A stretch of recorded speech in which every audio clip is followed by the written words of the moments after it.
Good morning, guys. Hope everybody's doing well. So let me make sure that I go over this information with you guys. Okay, so you hear me talk about my son being incarcerated after he came here and followed me here after we had been in the Michael Brown riots. He came to follow his family. And guys, hear me talk about him being taken at the word of some female. I don't know what the circumstances were. I was working and I wasn't able to go to where he was. Because you know, in Texas, if you don't go to your job, you snooze, you lose. Anyway, the Arlington police officers went through his things.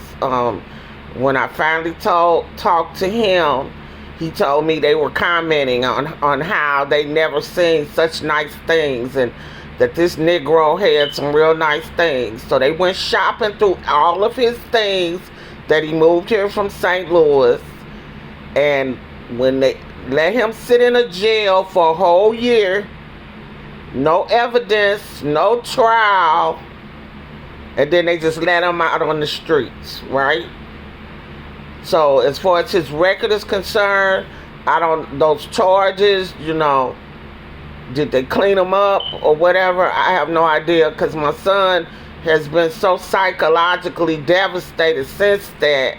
Now we're talking about, at that time, a 30-year-old man who never had nothing on his record, maybe a traffic stop or something in St. Louis. But my son took care of adults with disabilities. He did that for about 15 years. He took care of adults that had disabilities. He was a med tech as well. So this is what Texas Arlington police did. Then after you sit him in a jail cell for a whole year, you dump him in the street, right? But this Latino woman, 14 years ago, now they used the new technology to track her down. This is a new technology that the Arlington police joined with the FBI through DNA testing and tracking lineage in the family tree. This is how they got her.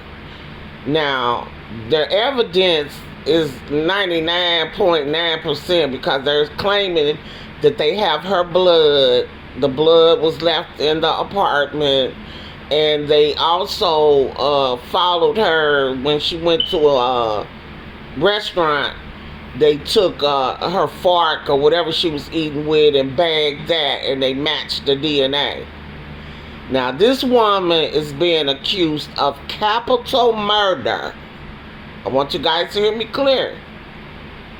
And she's out on bail. She gets to come out.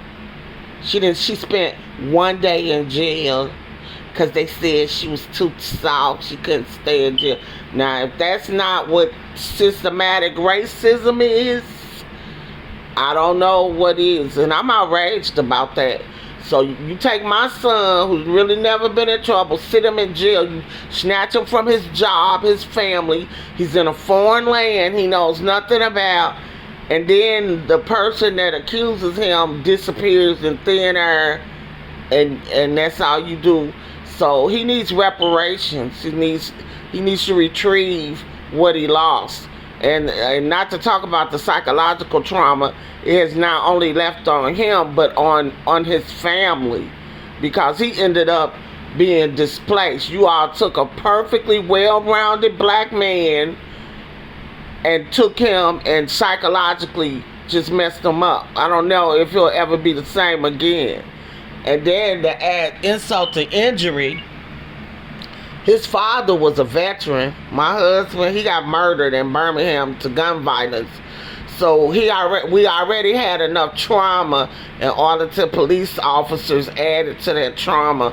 So we're asking for some kind of reparation. But this little Latino woman, because she been in the community 14 years, accused of murder, it took you 14 years to get her, and then she spent 1 day in jail. You all decide she can't make it and put a little a monitor on her and let her go.